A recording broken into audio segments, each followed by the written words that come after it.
Welcome, welcome, welcome. Let me just get Instagram going.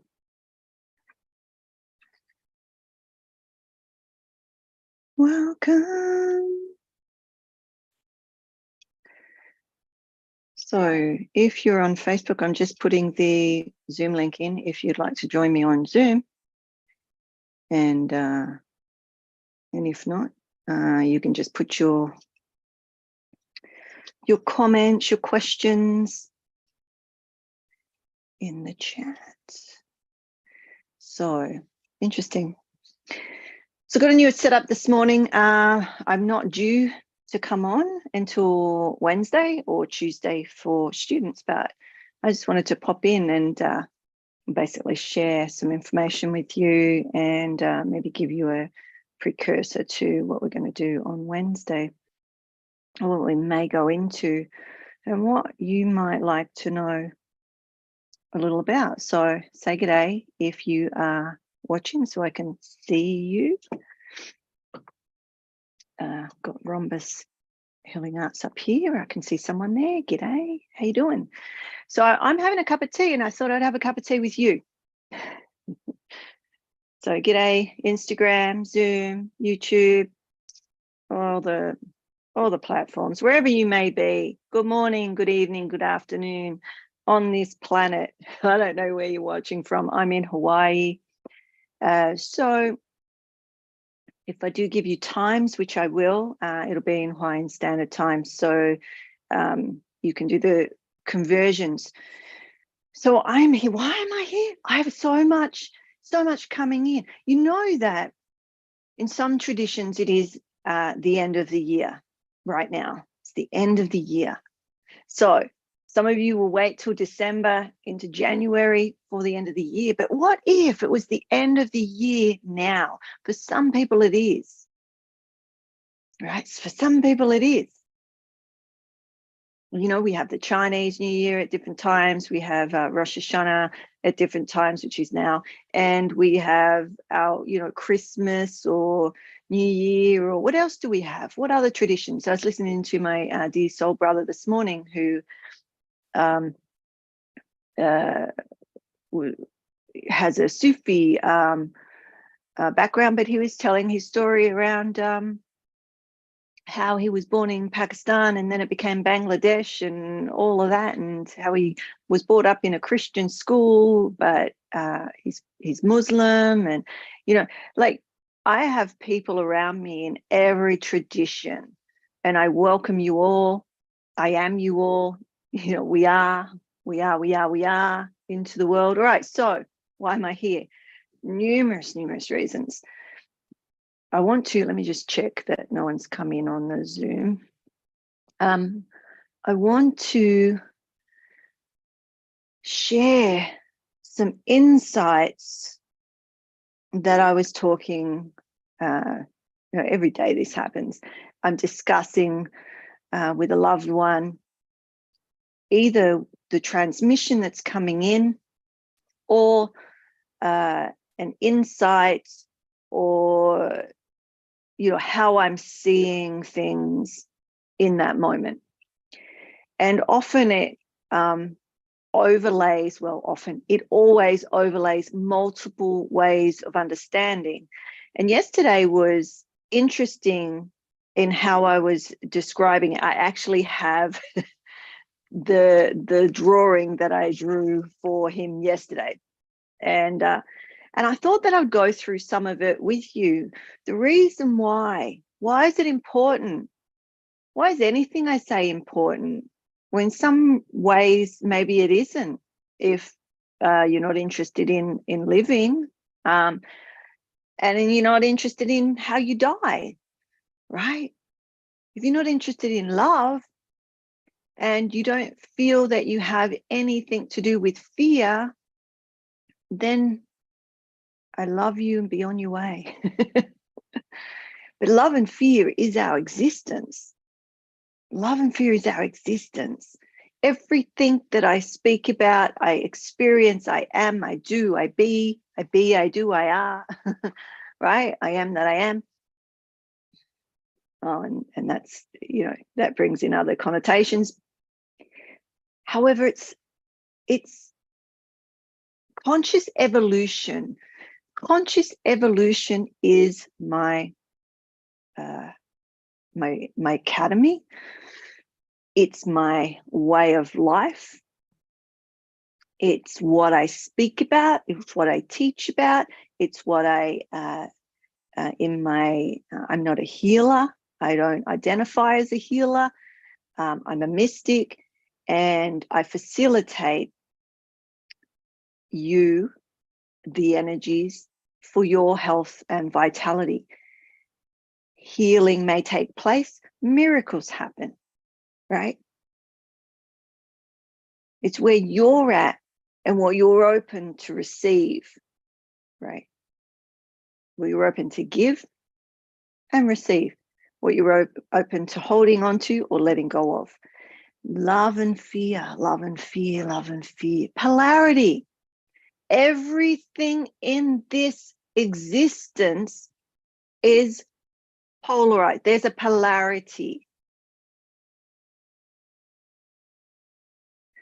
When you see the truth, or when you see it in everything, you see the truth. Like when something is true or has a truth to it. Now, in saying that, I will argue till the cows come home, moon at the door, that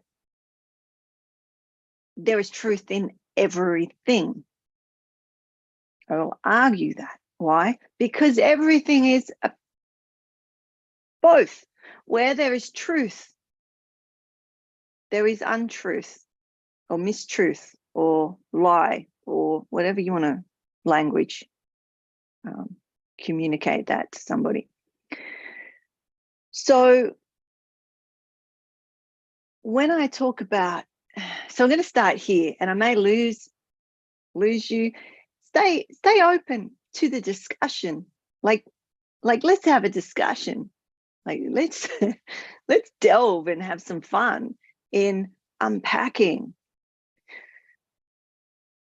Majority of what I hear coming in from, even from, my beautiful colleagues and friends who teach, mystical ways of knowing or whatnot, they're still talking about how to get out of fear or pain or sadness or sorrow or grief or loss or loss of hope or whatever it is. They're talking about the enemy, right? A lot of pastors, reverends, rabbi, whatnot, talk about the enemy or fear or the things that are going to come and get you. It's out to get you, right? It's out to get you. And it's the enemy or all these other words that we use. I'm here to share another way of having some intelligence around that so that you can embody it, right? If evil, if the enemy, if the things that are out to get you, if the curse or all this language, it's fear-based. It's fear-based. But what is fear? What is fear? What is fear? Fear is just another side of the polarity of love. That's it.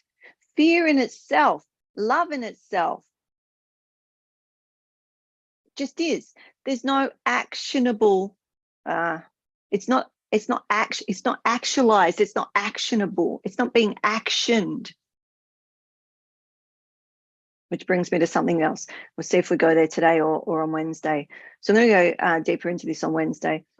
But today I just want to touch on some theories.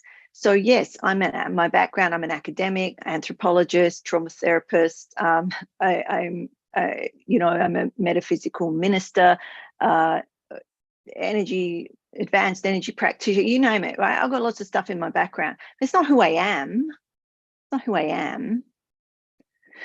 but the theories that come through. And so if we go to psychology or the sciences, there's theories that it's almost like a religion, you know, people hook onto it. Or if we go into, you know, some of the ways of knowing that you could classify as religion and look at their ways of knowing, and anything in between or around that, behind it, upside down it, whatever. It's about looking at all the aspects of the one thing. What are all the aspects of me? Or what are all the aspects of a human? What are all the aspects of love and fear? All these polarities, left and right, masculine, feminine. And so I'm going to go through, I'll start here. I've got my little mini canvas, which is going to be my whiteboard for today. So who's here? Say good day. Let me know. Want to know who I'm talking to? Let me just get this out of the way so I can see the other chat. Who's here? Who is here? I can see people watching. I can't really, all I can see is numbers. I can't see. Say hello. Let me just put this one on and see who's here. Who is here? We are going to touch on these theories, right? And hopefully you can get, and it's just going to be in a nutshell. If you've got questions, ask. But also it'll show you where I'm coming from, how I see. Oh, that battery's gone flat. How I see, and how I see all, excuse me for a moment, all, plugging this phone in everything. There's no separation. So when you understand, when we understand love and fear, and then how that spirals in both cases, or how they come together into the center, into the neutrality. Let me see if I've got my figure 8 here.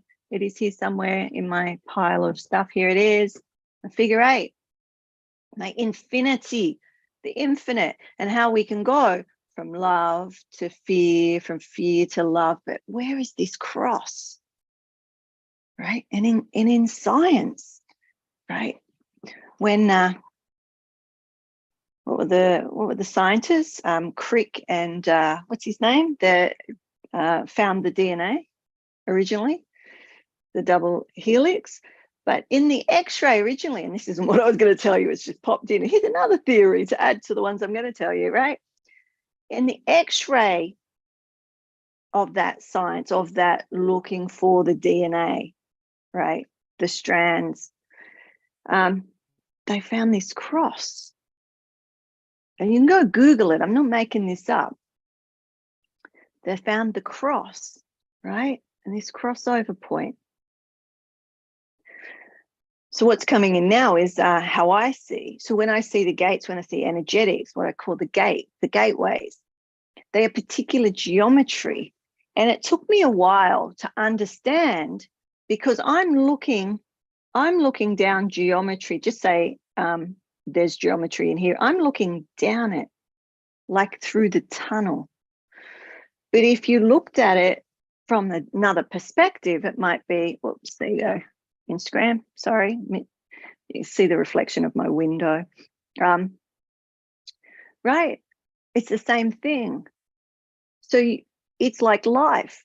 So what's this cross look like when it goes down? And some of you may have seen the DNA, or the images of the DNA of different creatures, different animals, mammal, like whales, all sorts of stuff. I have it in my, I'll see if I can get it for you. I have it because I show it in my teachings in Evolver, Conscious Evolution.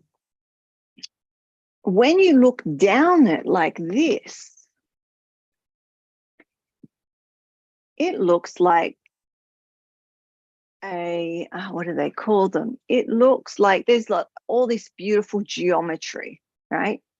All this an amazing geometry. And in psychology, so Jung would have called that the mandala, right? how we do mandalas. So I studied Jungian, depth psychology, all of that sort of stuff. I understand it. But when I saw what he was talking about and utilizing in art therapy and things like that, using the mandala, this is so interesting because this is not what I was going to share, but we're going there. Drawing a mandala. So, we have science that. So when I was I worked with children and did their trauma therapy or, their therapy. I printed out a bunch of mandala, just basic ones. And while I would speak to them, I would do it with adults too, even the team, the social work team and the, our different teams that we had at the organization. And when I would do team building or even in a team meeting, I would hand out different imagery with, I've always got pencils. There's a bunch of pencils and, or markers. And as we spoke, they would color in. And the reason why is there's science behind this, that when you give somebody a drawn image and they color it in, you're accessing different parts of the brain, right? And so when you're accessing different parts of the brain, you can calm the nervous system. You can rewire some of that depending on whether you're talking about a particular situation while you're coloring in, right? You're just coloring in while I'm talking. You could be coloring in. I had a student in class. Every time we had a class, she was coloring in. And most people would think she wasn't listening, but she understood. Because when we're dealing with our own stuff and we're coloring in, we're making different connections. We're healing those neural connections, what fires together, wires together. So if you, there's other research around,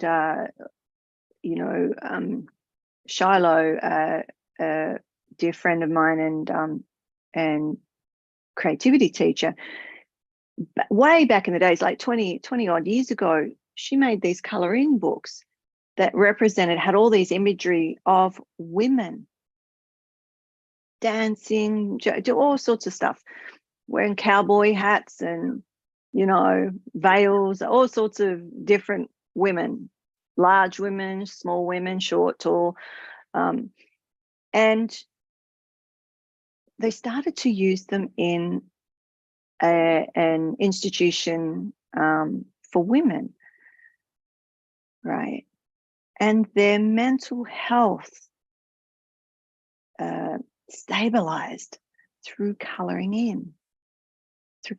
Anyway, that's not what I was here to talk about, but I'm just talking about these shapes. So a mandala. So Jung would say a mandala based on just say,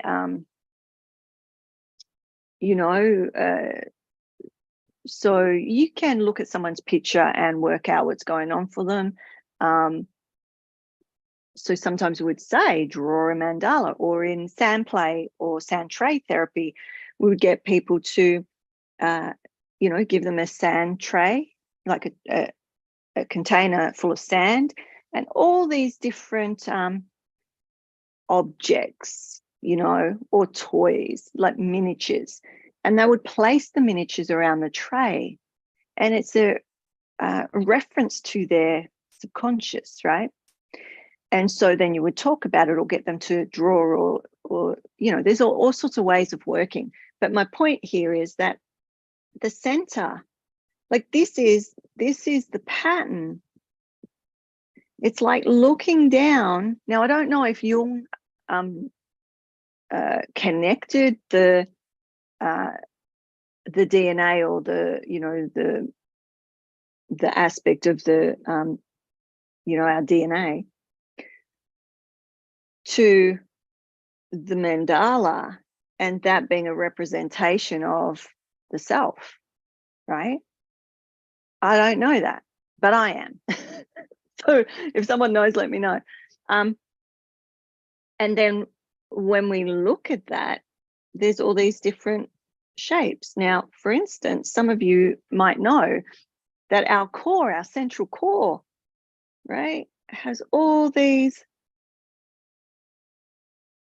It's so interesting that this is not what I was going to share today, but okay, it's coming out.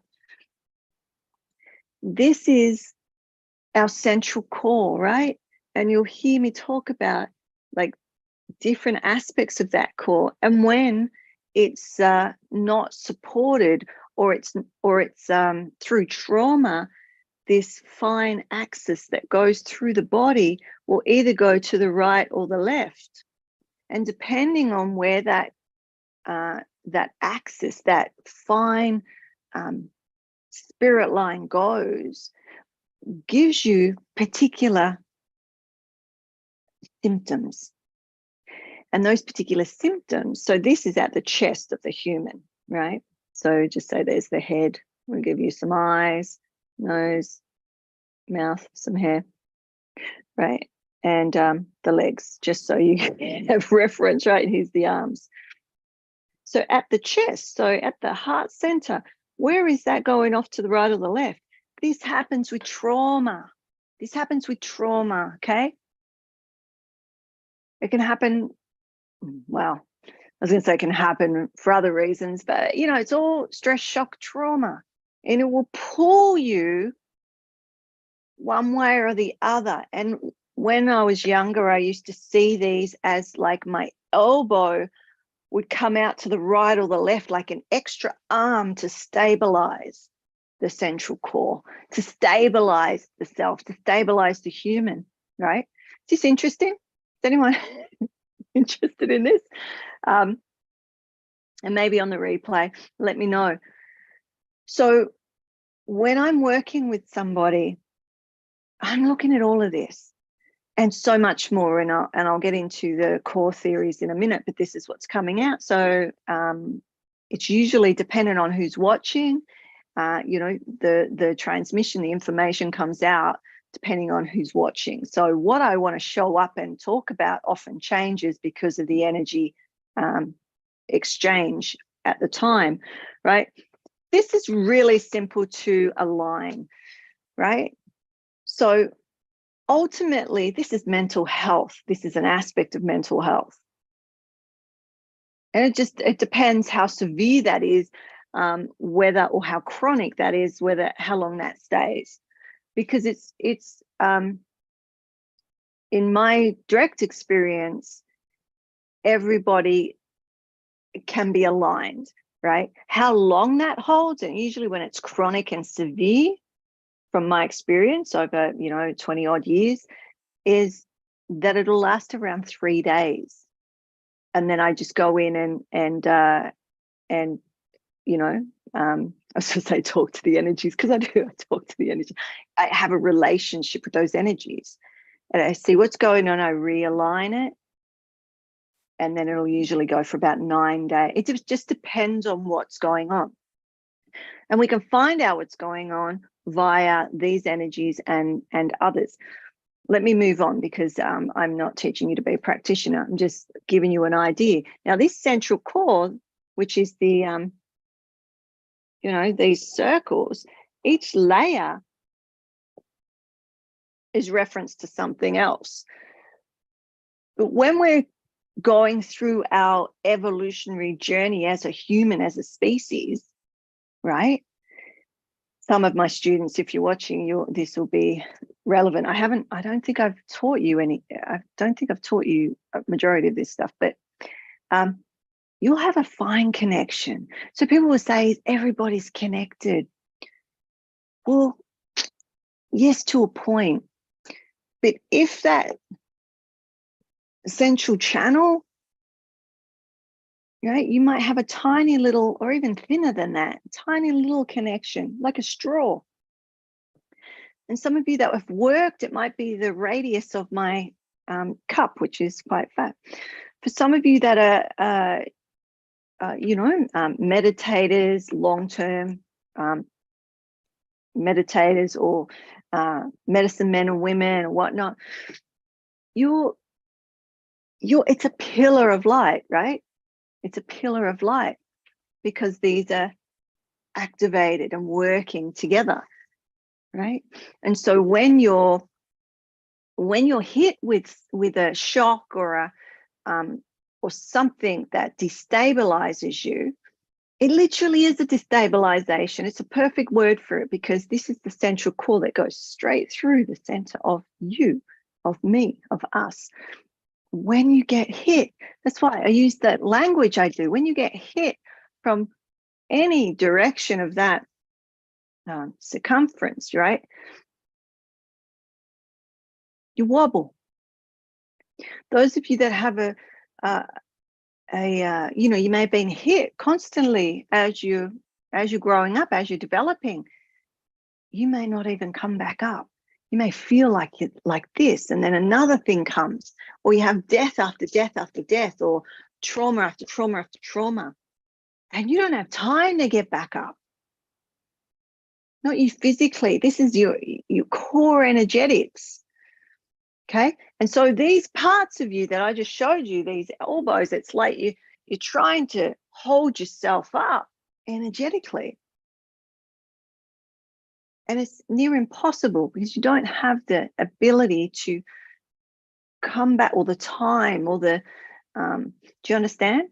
So you're running, adrenaline and cortisol or cortical responses, right? Long term, it's cortisol.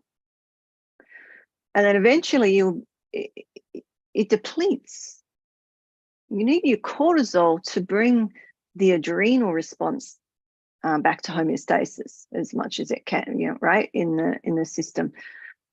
So those of you that are always like running or feeling like your life's in threat in some way, and that may be you don't have enough money, or you don't have a relation, or your relationship's unstable, or you've had terrifying things happen in your life.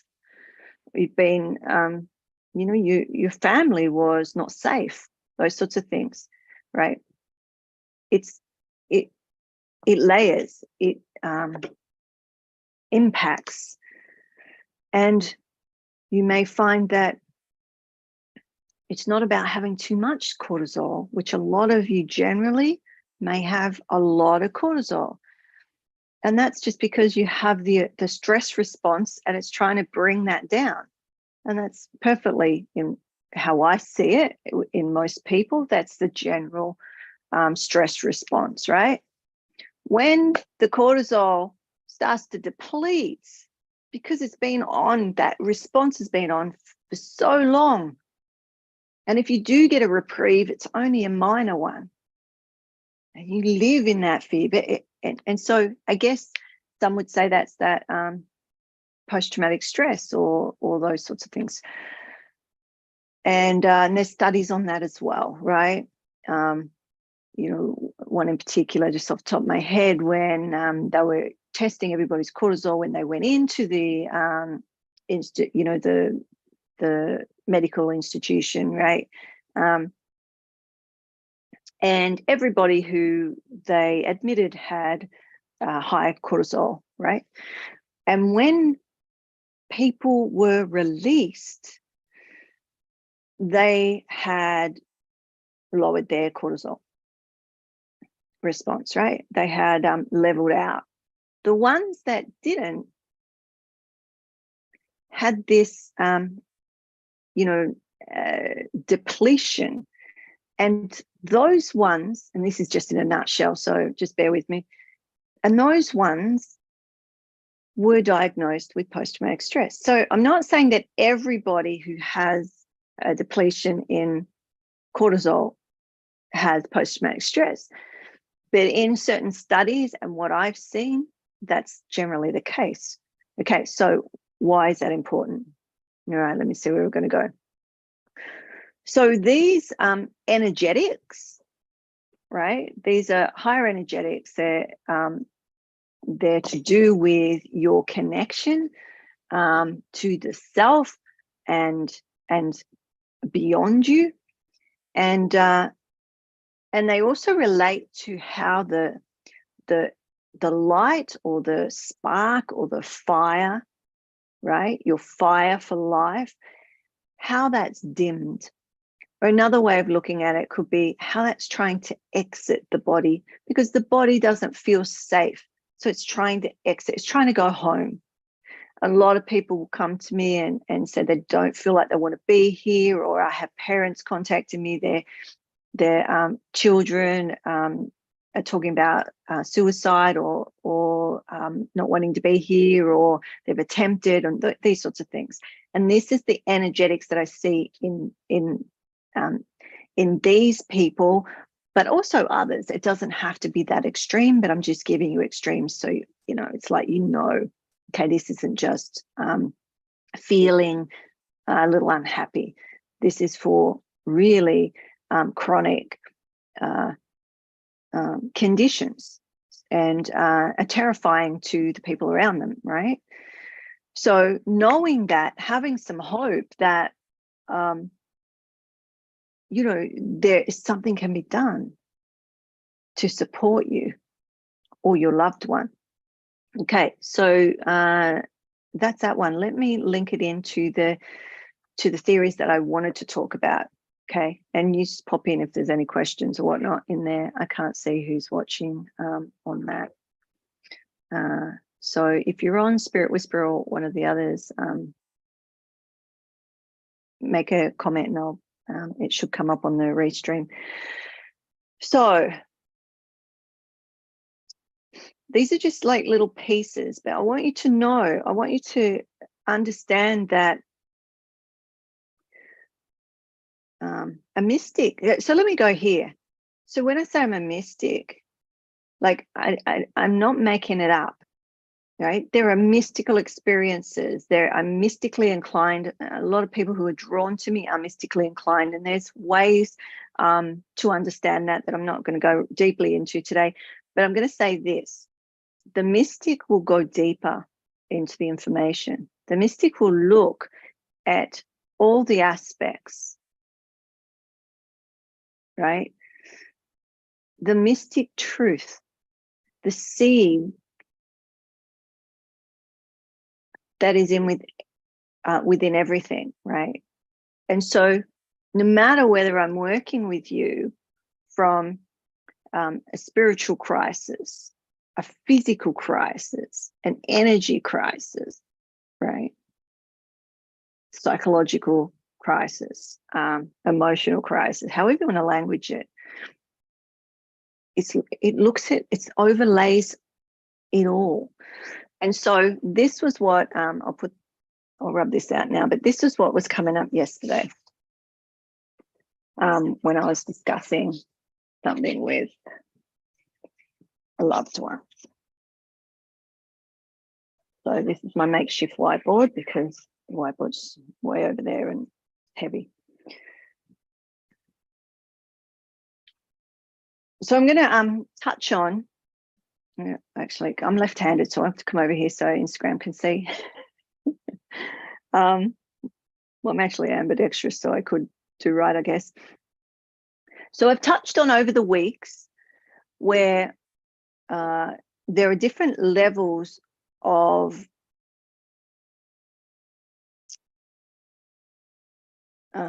development, I guess. So this is just one theory, right? But it is primarily what I would call the rise to the rose. And it's not all the stages, it's 3 levels. There's 7 stages, right, to this theory. I'm just going to show you the levels so that I can cross-reference them for you, right? So my pen's running out now. And so we could just go 1, 2, and 3, right? So I'm talking about love and fear, right? Love and fear, and love and fear. On this level 1, is the majority of human beings. Probably not you if you're watching, because I talk about all this all the time. Actually, I might move this down so you can see better. I talk about this all the time. So this level is where, when you're in love, you're in love. You can't see anything else. They say, the saying, love is blind. Well, I have a theory about that too, because when love is blind, it's actually where you see the clearest. You see the person so clear that it's like you just see the energy, the beauty, right?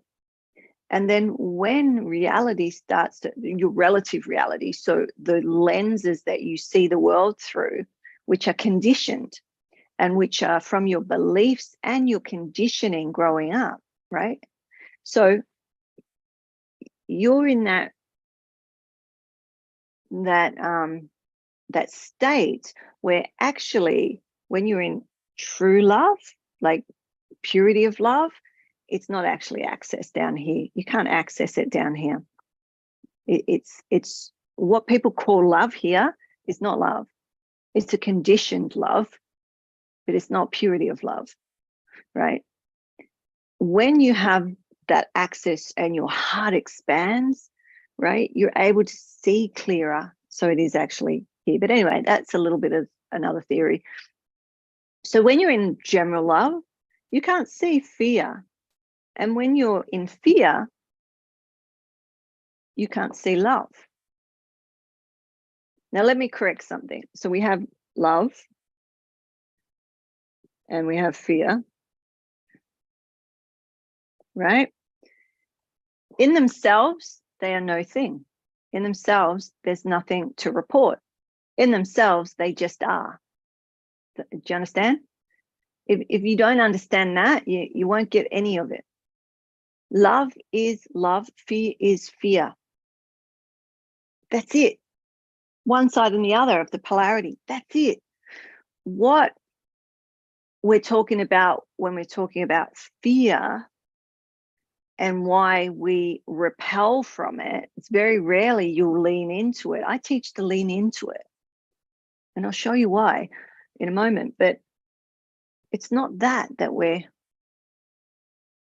scared of, right? It's not that we're scared of. It's the spiraling. So what does that mean? And we're scared of what it means. Humans are meaning makers, right? Humans are meaning makers. We make meaning. What does it mean? What does fear mean? Some of you, your fear means pain and suffering. Some of you, love means pain and suffering. It just depends what your conditioning is, what your experience is, what you've been imprinted from birth or even pre-birth. And don't get me onto ancestral trauma and all that. We'll do that another day, right? But I know it's looking a mess. But love and fear in itself is just right and left, masculine, feminine. That's it. So let's use it as masculine, feminine. Love and fear, purely masculine and feminine. What that feminine is or does, or her potential or its potential, because not necessarily a her, right? Masculine and feminine is not male and female, right? But what, say, masculine as love, until that it's actionable or actualized or brought in or spoken or acted, or there's a beingness, right, into the R-ing of it, it's just love. It's just masculine. So what our nervous system responds to is the story of what it means to you or your family or your culture, what you've been indoctrinated into or encoded in or imprinted, because we don't have the type of memory we have now until we're like 3. Like there's different aspects of how our memory comes in. Implicit, explicit memory, all of this sort of stuff, right? So here on this level 1, we're in this love and what it means, or we're in this fear and what it means, but we can't see both. We cannot see both. So when you're in it, spiraling into the misery of it all, you can't see any hope of anything else. Nothing else exists. Only your fear, your your pain, your sadness, your sorrow, your suffering, your whatever it is that you're spiraling into. And when you're in love, it's the same thing, right? When you move to this one, there's love and fear again. But the difference here is when you're in love, you have the capacity to know, there's fear there too. I always say there's more light in the darkness, right? And it's not just words. I have direct experience of there is more light in the darkness. Your way through, and we have talked about, and we can again in a different way, trauma is a gateway to your enlightenment. Not for everybody. It's how you can hold it. It's how your energetics can recover and utilize that that traumatic experience into the light, right? Which is the love. Most of my work is about fear, is about the feminine in the masculine and the feminine in the feminine body humans. Extrapolating that more importantly in some ways to me is how fear is in everything, absolutely everything in this world, everything. And it is an aspect of the beloved, that is fear. So that's why when I started is fear is not your enemy, right? Fear in itself is not your enemy. Love in itself is not your enemy. And in some ways, it's how we take it into the meaning, right? What's it mean? What's the story we bring into it? And often it's because we can't see the other. So here we evolve and we have the ability to go, oh, I'm in love. But when I look at that person, I have a knowing that they can be, you know, all the things that we might be afraid of, right? You have a knowing, okay? This person is just such a beautiful soul, right? But you also have a knowing that they are human, and humans are all of that. You, me, right?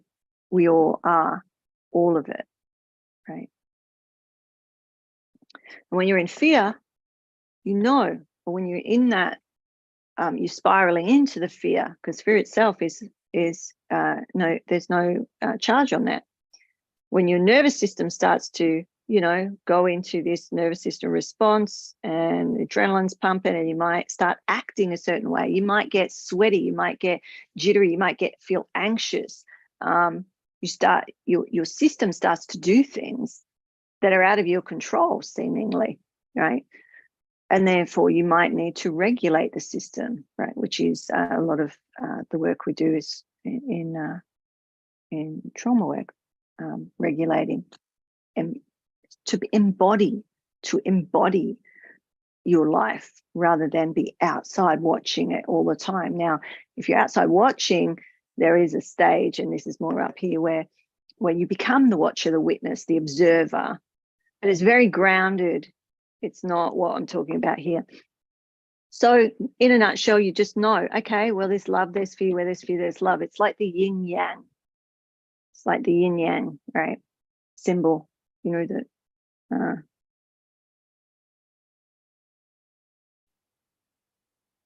Okay, that's my little yin yang, right? And you've got the little dot of white and the little dot of black in the opposites, okay? Because it's not flat, you know, there's all the different aspects of it, and how they move and dance together. Same here. And so we go up to the third level, where when we're in love, we're in fear, and when we're in fear, we're in love. There is no separation. They are, you know, sitting in the center of the cross, right? And so love goes through it, fear goes through it. It all exists in the point. So wherever you are, you're already there. Wherever you are, you're already there. Wherever you are, you're already there. Wherever you are, you're already there. Okay. So that's in a nutshell. The reason I needed to show you that, and if I can't, I'm going to show you one more, and on Wednesday I'll show you the rest. I might show you two. But why is that important? I'm going to turn this upside down and do the rest this side in case I have to go back, right? Is because in sensory motor psychotherapy, in trauma work, in psychological modalities, right, we use theories like the window of tolerance. You might have heard me say, especially if you, well, you might have heard me say the window of tolerance, right? Which,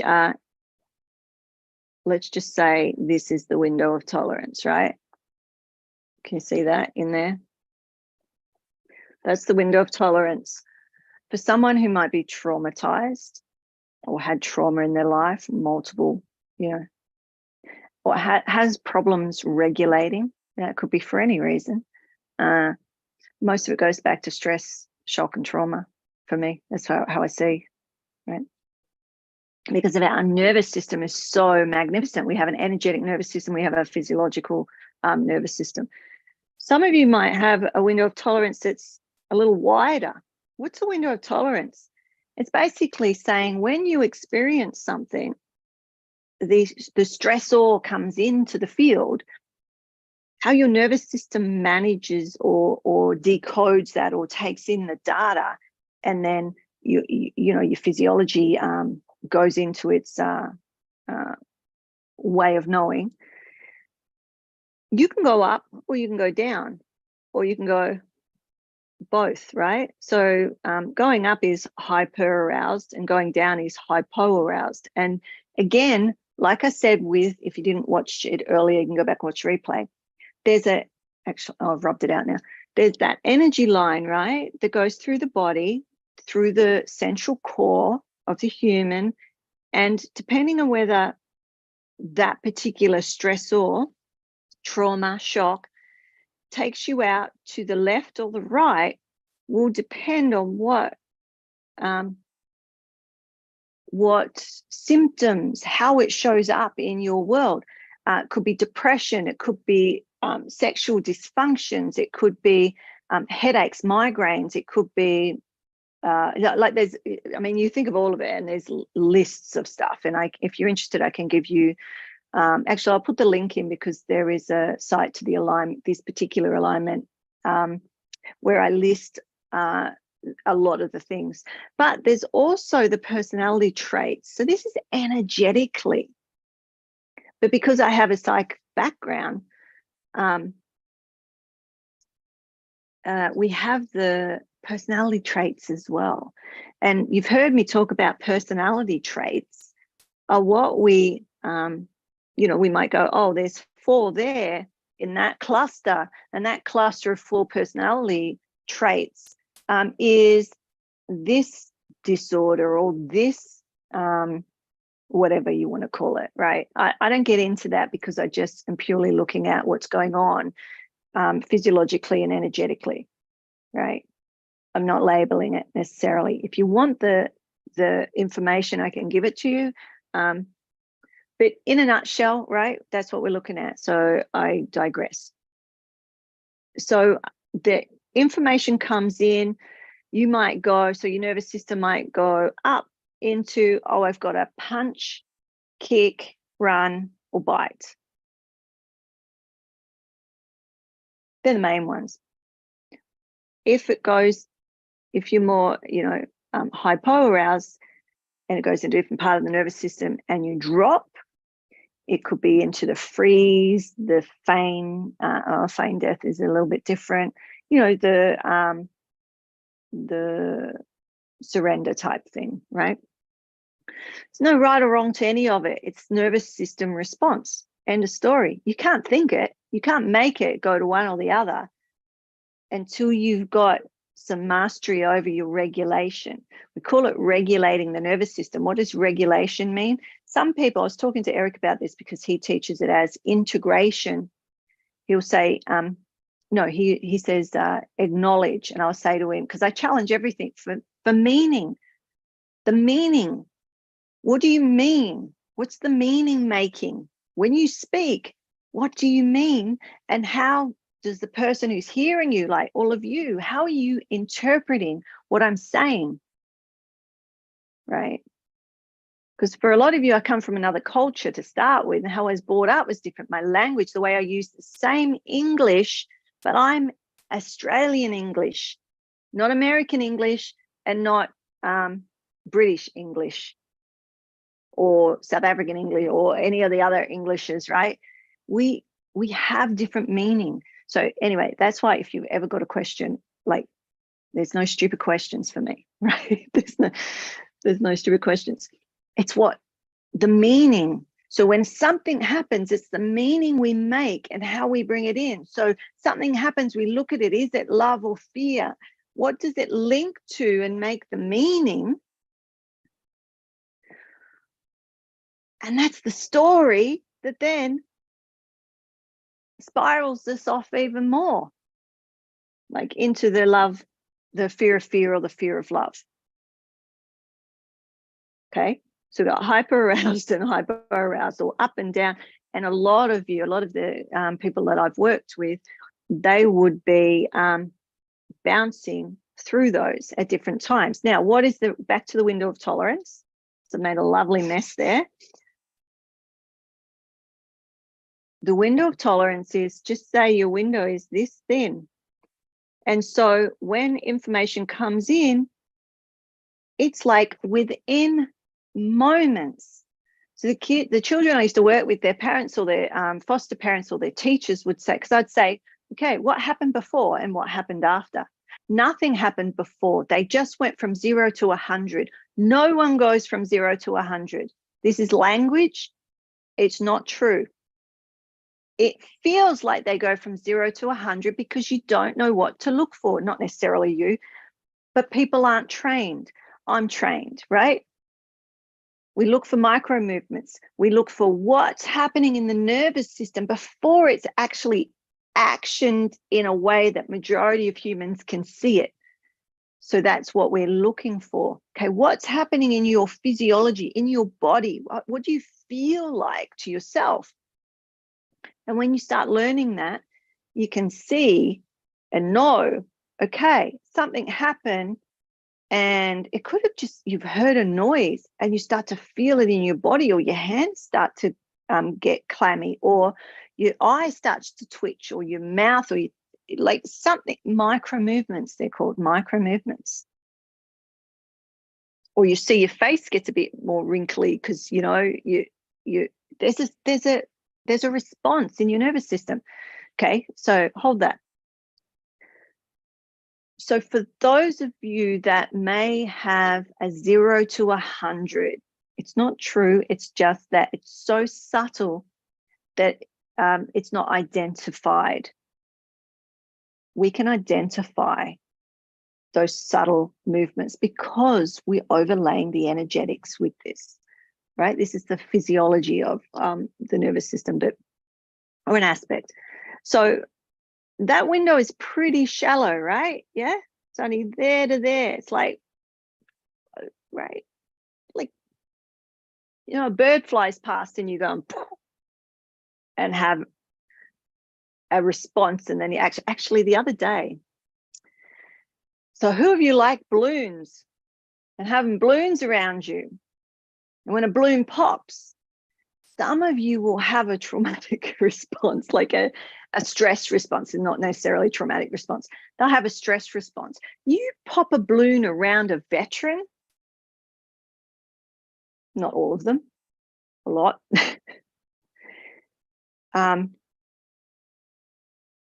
You know, I'm an expert at regulation. I've taught it for nearly 30 years now. I taught trauma and brain development, 10 years before it was even out in the community. I went around, taught organizations, teachers, students, social workers, psychologists, all about trauma and brain development. Why? Because our children were being missed. And then they were being misdiagnosed because no one understood the behavior. The behavior is the language. Why is this important? This isn't a psych class or course or whatever. I'm overlaying these modalities, some of them energetic, some of them real physical, mental, emotional, all of it. Kit and caboodle, right? However you want to language it, it's there. What I'm saying is we build the distance between the trigger or the window of tolerance is not the greatest word, but that's what it's called if you want to Google it, right? This isn't my theory. This is a one that majority of trauma specialist therapists will have some understanding of. And if they don't, you can tell them. You could say, I heard about the window of tolerance. Do you know about that? Right? Ask them. So what we're doing is we're assisting, regulating the system so that you can hold more information without going into that response, whatever it might be, hyper-aroused, hypo-aroused. Again, there are different symptoms, whether you go hyper-aroused, right, what you'll see in someone's behavior or your own, or hypo-aroused. There's different things, just like this energetic. And again, you'll be diagnosed from those because that, there's aspects of that, right? Now, let me give you my theory. So I work with all of these, but when I was working, I used to have to talk to foster parents a lot and explain the 0 to 100 thing so that they could start to assist and co-regulate.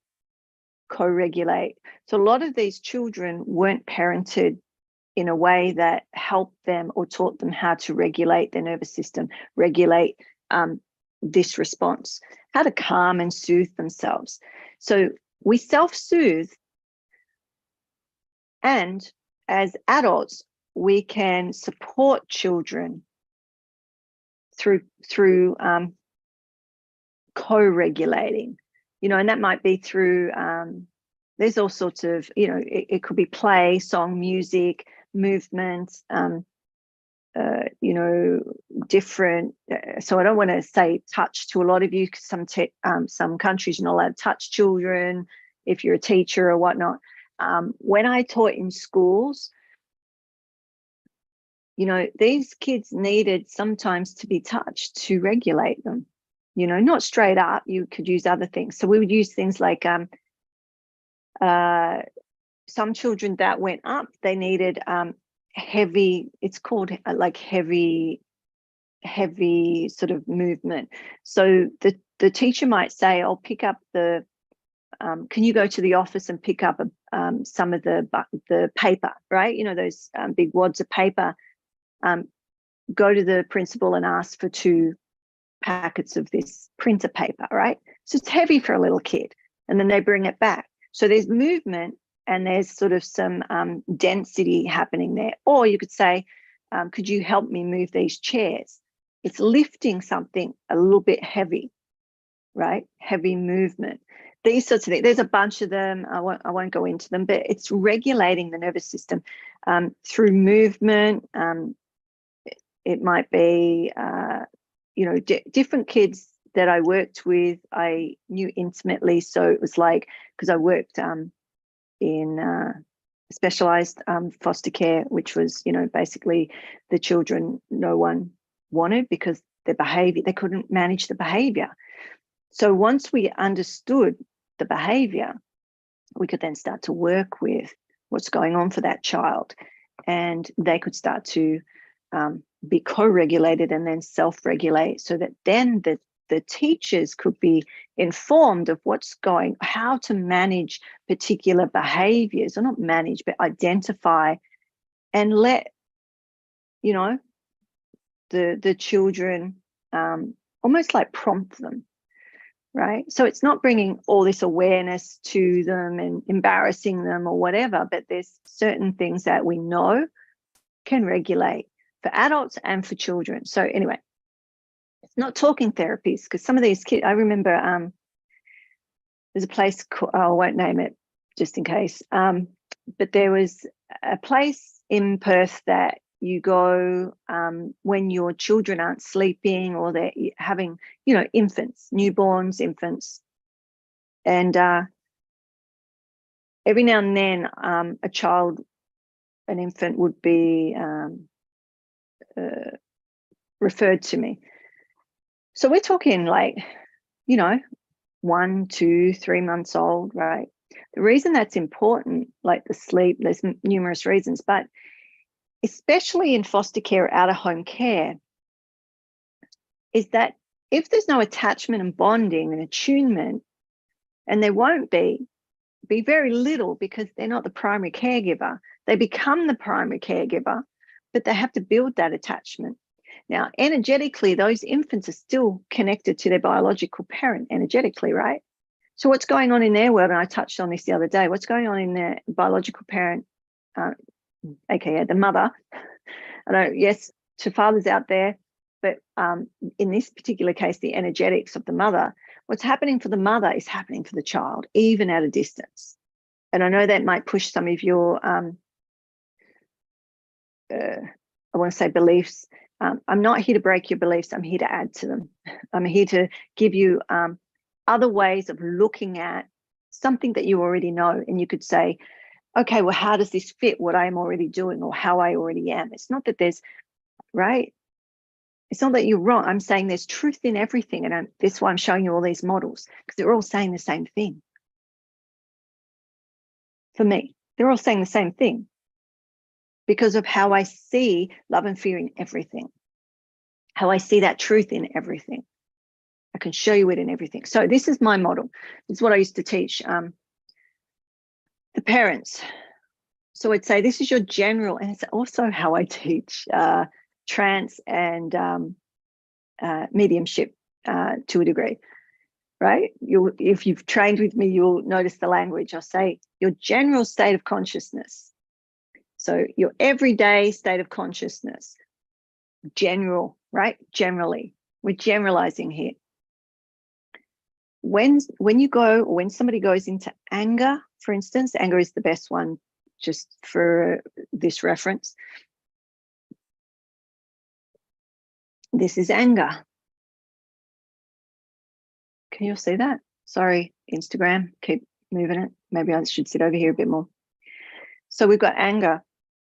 So this is your general state. And when the information comes in, right?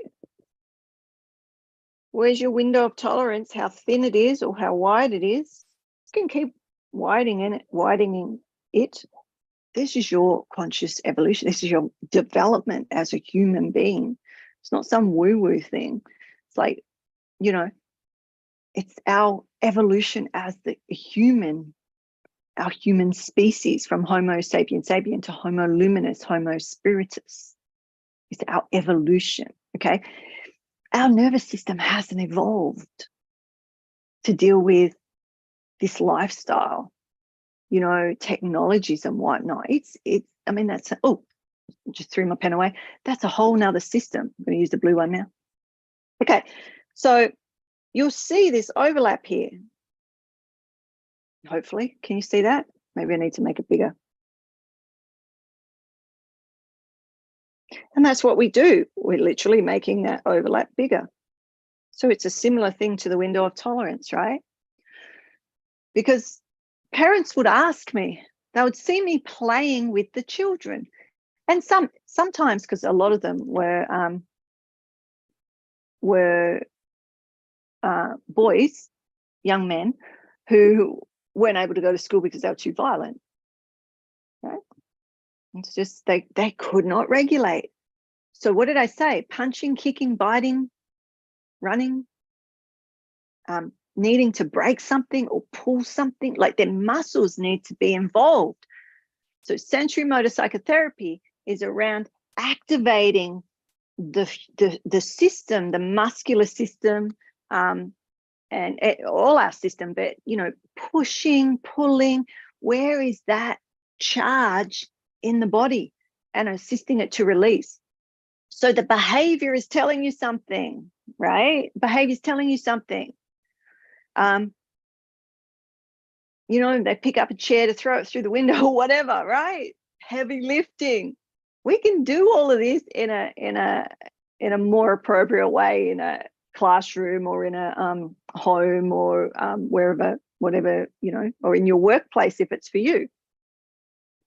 What do you need? What does your system need? Might just move Instagram around a bit so you can see my drawing better. All right. Does that make sense? So you're going to have other emotions and they're going to do the same thing. So add in your whatever you go to, depending on whether you go up or you go down. There's all these different emotions, right?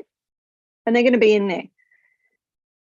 So what we're talking about here is that in-between space.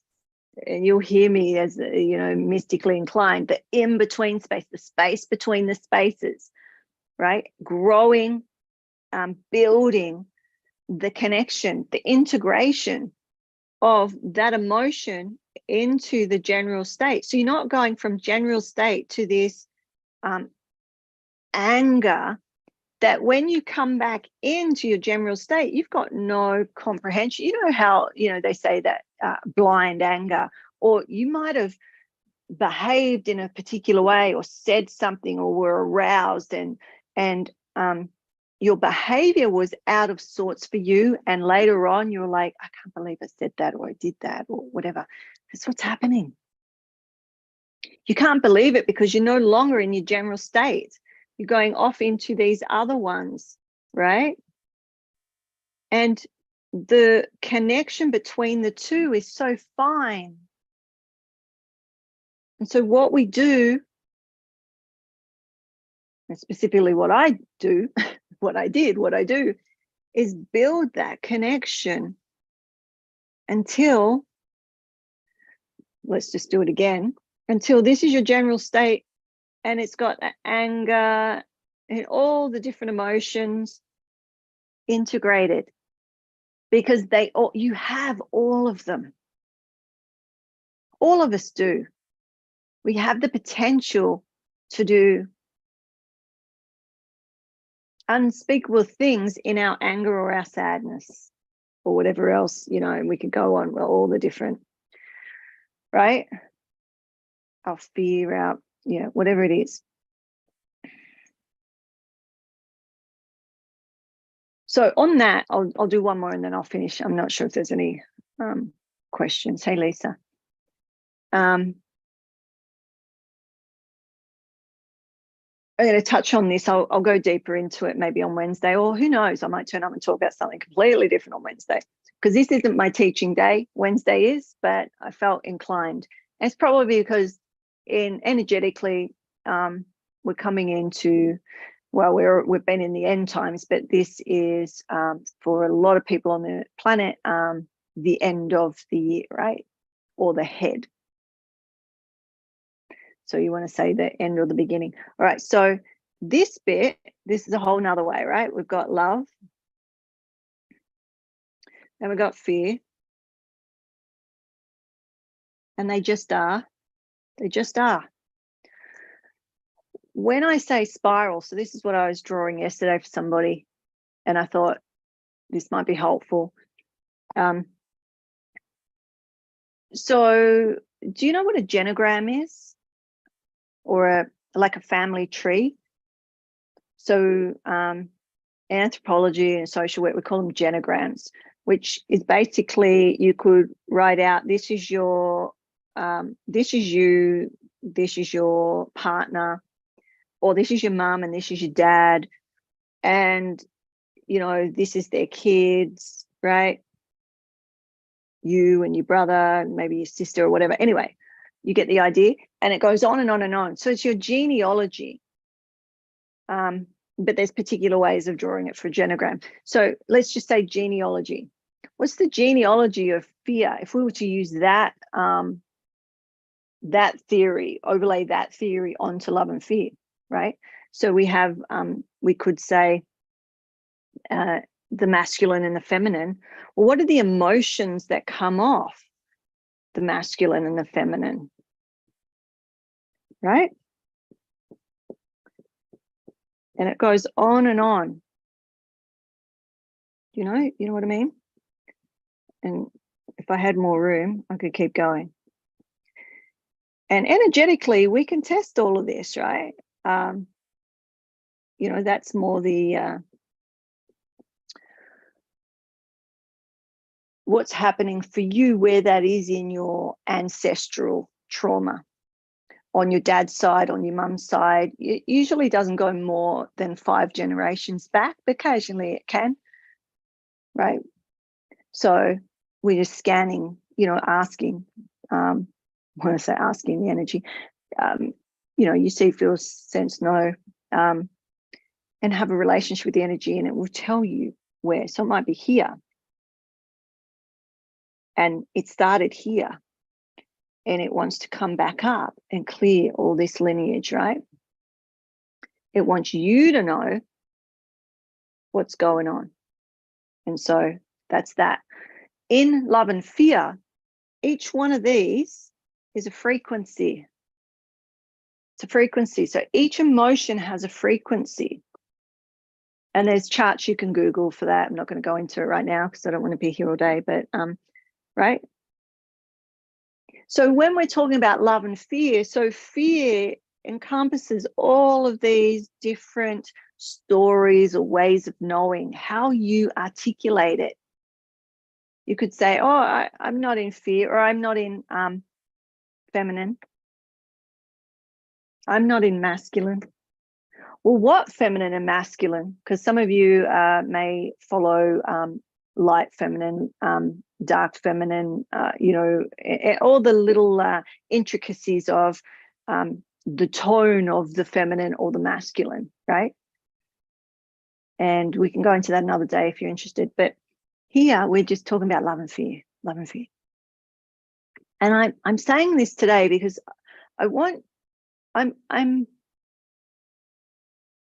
not here to tell you. I'm here to share options and how to understand your life and how you are in the world. How are you in the world? Last week, I was saying you are responsible. We are responsible for the energy that we bring, how we are, the frequency. So where are you? What frequency are you in the world? Technically, you're all of them, but there'll be one or two, or like, where are you primarily? So you may be highly stressed right now, and you hover around some of these emotions down here. You may generally be up here, or you may just sit with fear and go, I accept that fear is something in my life that is needed. Without it, you are not here on this planet. End of story. If you are on this earth, you have the polarity. End of story. It's in everything. I talked the other day, you might have missed it, around, you know, how when the polarity or is shifted in the cell wall, how that cell wall will take in things or repel things. And depending on how the cell receives or gives or closes down and doesn't allow anything else in will be the diagnosis of your disease or your condition. Polarity is in everything on this planet. And so I am on a mission to share multiple ways of understanding so that you may, if you choose, right? I'll never tell you what to do. I'm just saying what I'm here to do, right? I'm here to share ways of knowing, right? Many ways of knowing, and how they all can be utilized to make clear a core way of knowing. And once you have that core way of knowing, you'll see it in everything, and you'll be able to understand. You'll have understanding. You'll have start to move into wisdom, right? People say, so I'm just going to say what I know to be true, my direct experience, that you have choice. And so this might challenge some of you. You have conditioned choice.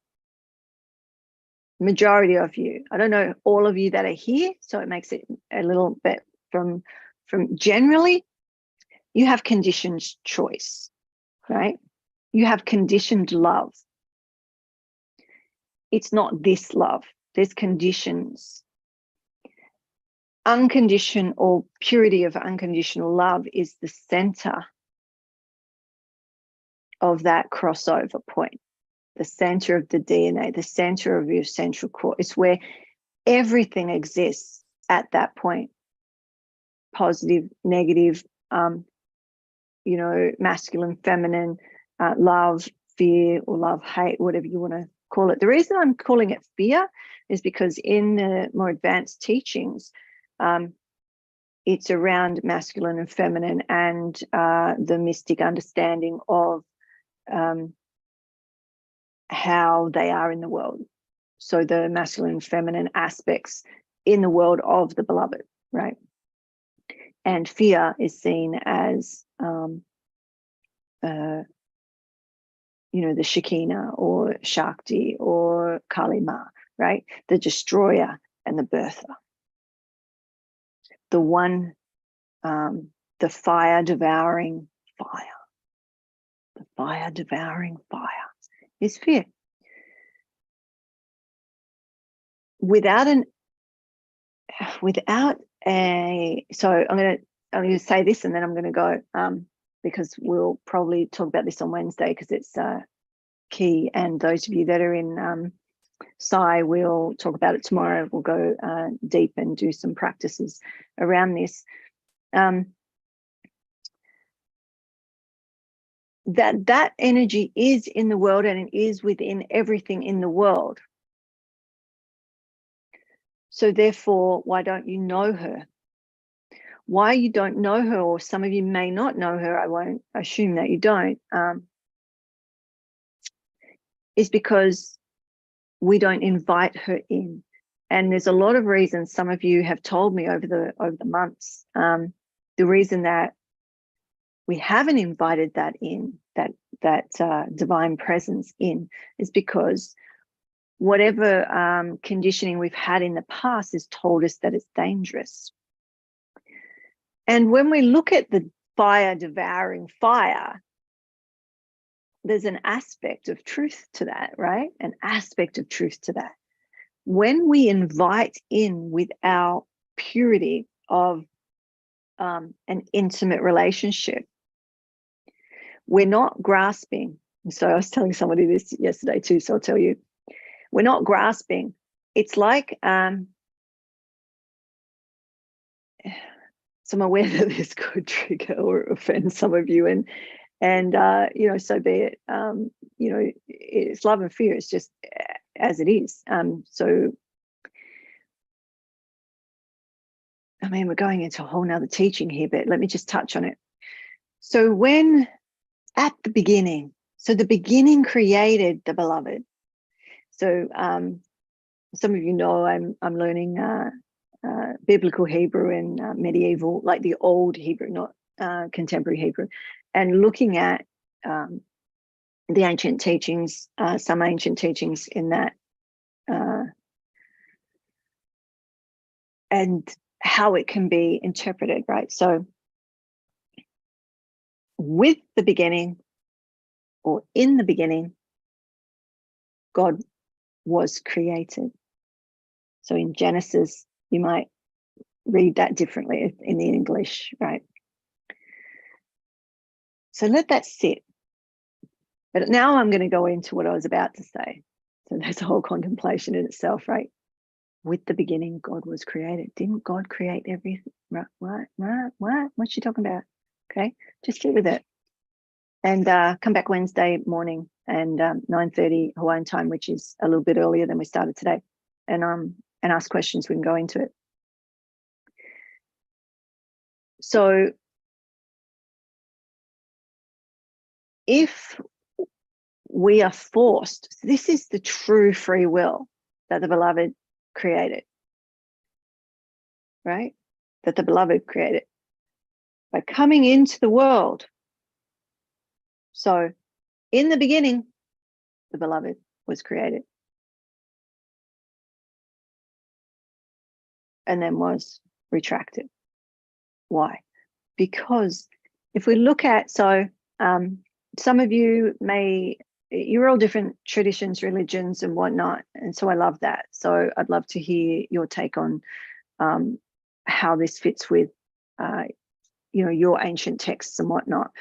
The main ones that come into me are particular traditions, but I'm not of those traditions. I'm a mystic, right? I'm a metaphysician. So in the beginning, with beginning, God was created. And then there's, as we read the Old Testament and many of the other traditions as well, there's a forcefulness. And if you saw that in a relationship, it would be like, so no judgment, I'm just using it as a metaphor, right? Do what you want, as long as it's not maliciously hurting anybody. The relationship is not of like a face-to-face relationship. It's not an equal relationship. It's not both being complete and choosing with free will each other. It's one wants another and forces themselves on, right? And so that's how that relationship was seen in the beginning. So there was a retraction of the light, which left the void, which is interestingly enough, very much like this picture. Because when the void, I'm going into another teaching, I've got to wrap up. I'll do this, so there was a void, darkness left. And then there was the fine stream of light that came in, creating circles. Anyway, that's a whole nother lesson, but it just reminded me of this way of knowing around integrating, right? Because it's all the same thing. So that withdrawal, and when, it was like you invite that aspect in to your life and how you do that. So in some of the mystical teachings, they'll say,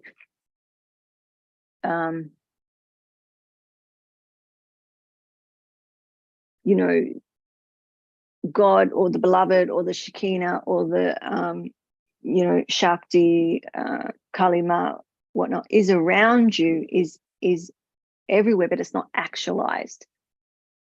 Okay. So what I'm saying is, what I call the blue, what I experience as the blue, that consciousness, is could be seen as fear, because it's the drop, it's the existence here of us little humans, right? Everything here is fear, is what I'm saying. The world is fear. Now, within itself, there's nothing wrong with that. There's love and there's fear. There's light and there's shadow. There's nothing wrong with shadow. I talk about the shadow of the shadow is that spiral. Or the darkness of the shadow is like when you're really going in there. But the shadow itself is what gives us dimensionality, right? So if you're an artist, you know there's light, middle, and dark. To create a nose or a face, like if you're doing a portrait, right? How you bring, you know, even looking on this, you see the light on my cheeks and my forehead, the tip of my nose, the cheek, all the raised bits. So if I'm teaching you how to paint, so by the way, if you want to do the retreat, you know, you look at it, it's a painting retreat. Anyway, so you'll see the light and then you'll see the dark.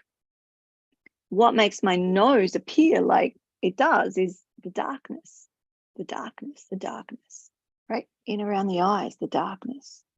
In here, the darkness. Here, the darkness, right? It's a little bit lighter here. So if I'm highlighting a face, I'm doing a little bit here, but I'm doing a lot on the chin, a lot on the cheeks, a lot on the forehead, a lot just here, because you understand? And on that, like, it just depends whether the eyes are open or closed.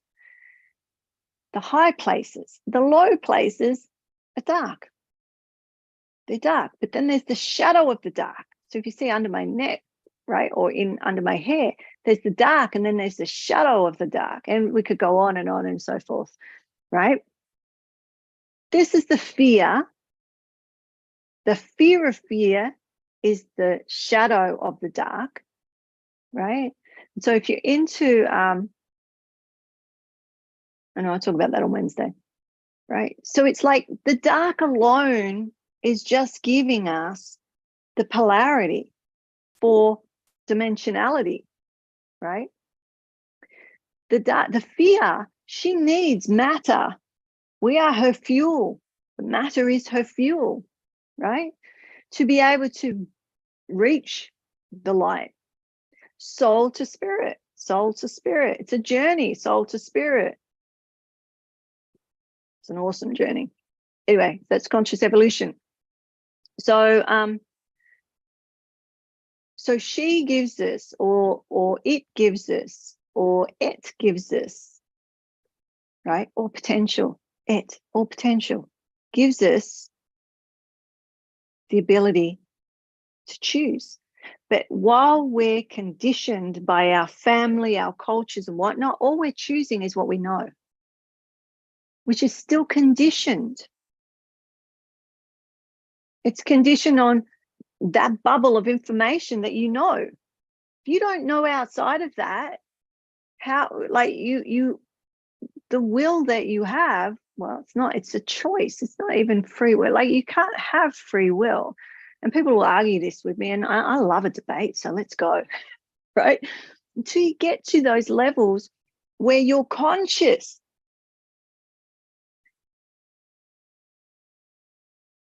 If you're going into all of these, like, this isn't a judgment. This is just how it is. You're beautiful. I love you. I love me. You're right. I got emotions too. When we go into these other aspects of self,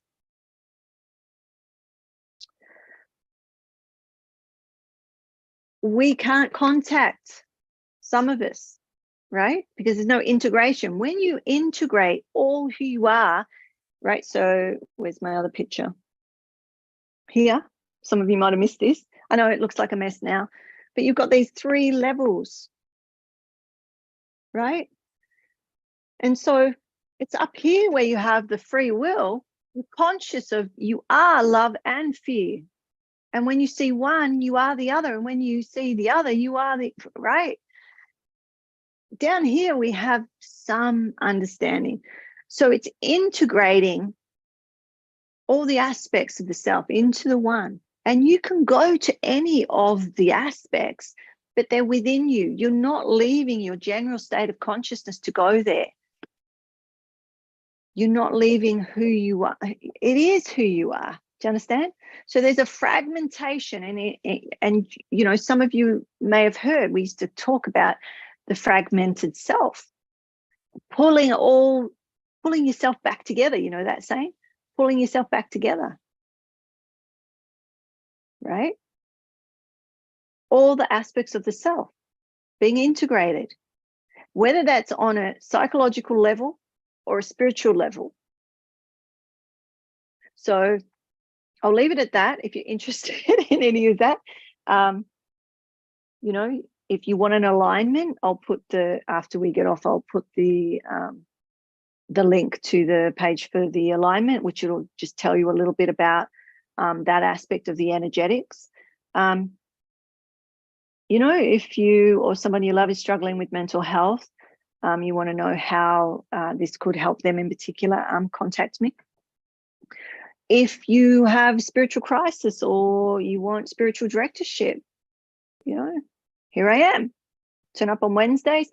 On Tuesday, Wednesday, and Thursday morning, we'll be doing it from Mystic Ministering, which is a Facebook and Instagram page, my other one.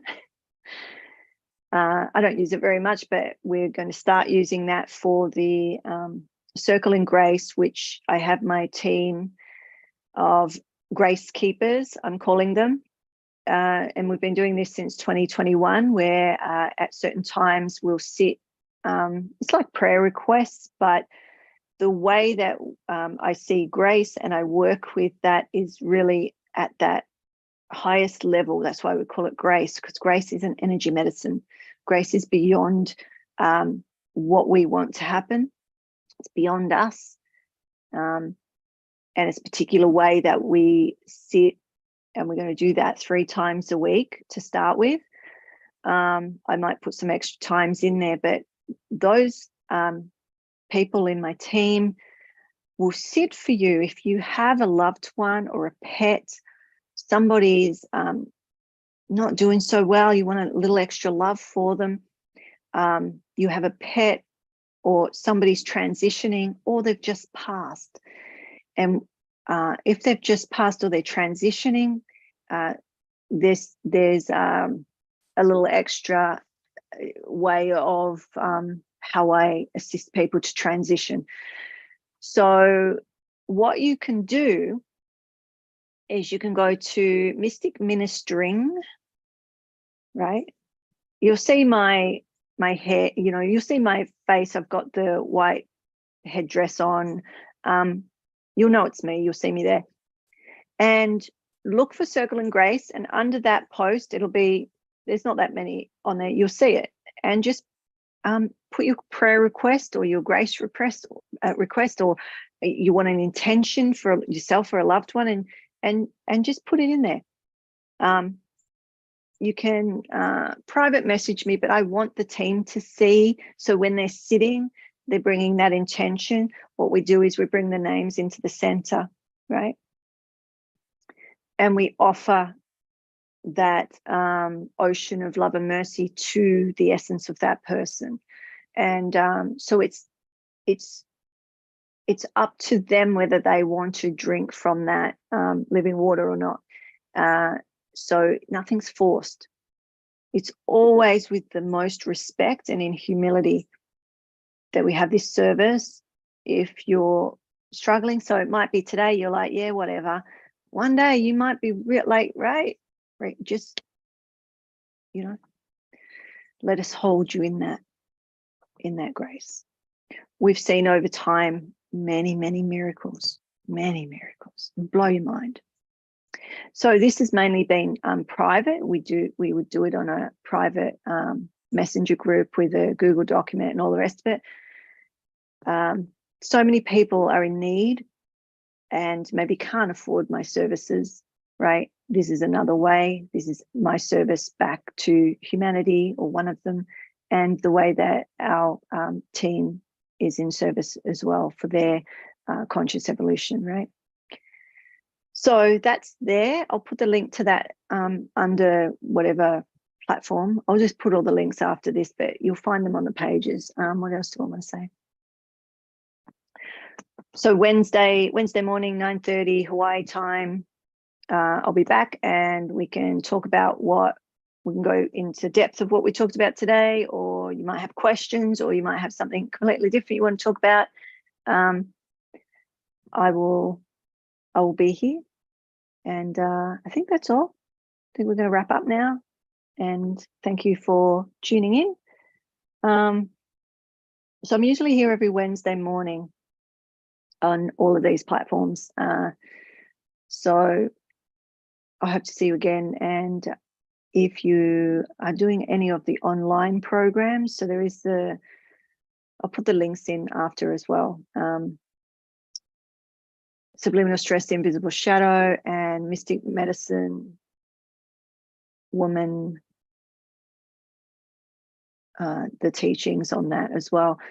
I'll put those links, but if you're doing any of those, which are recorded workshops, live recorded workshops from the past, but you can come and bring your questions, right? So you still have access to me live for those programs. There's a lot of information there. So I'll put all the links if you're interested in any of it. Just come back to these places that you're watching from. Rhombus Healing Arts, Mystic Ministering, Conscious Evolution and Ascension, Cynthia Jane Harrison on Instagram and YouTube, wherever. Anyway, just come back and you'll find the links. If not, just private message me and or DM me, and I'll give you the link to whatever you're looking for, and we'll go from there. Until then, may the blessings be, and go well. I'll say this. I was demonstrating this yesterday or the day before. When you go from standing with 2 feet, so think about this as you go into your day. You're standing 2 feet, right?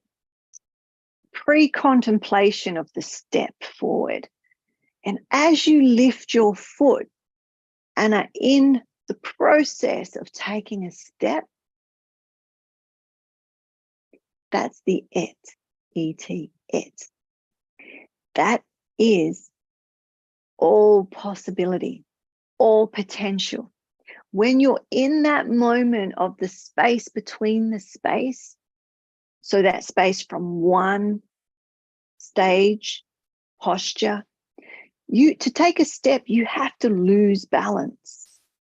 There's fear there to some degree, right? You don't think about it, but it is. Your whole system has to go out of balance to come into that next step. And in that space, this is a metaphor, but right, it's all potential. So as you go into your day, as you step, know you have all the potential, everything, the potentiality is there for you in each step, in each breath, in each moment, in each microsecond. So I'm saying as a step because most of us are able to step. Thank you. Some aren't. And may the blessings, extra love and grace to you. So go forward, go well. And if you do fall, if you do trip, fall forwards. So you're still moving forwards into your full potential, all potential.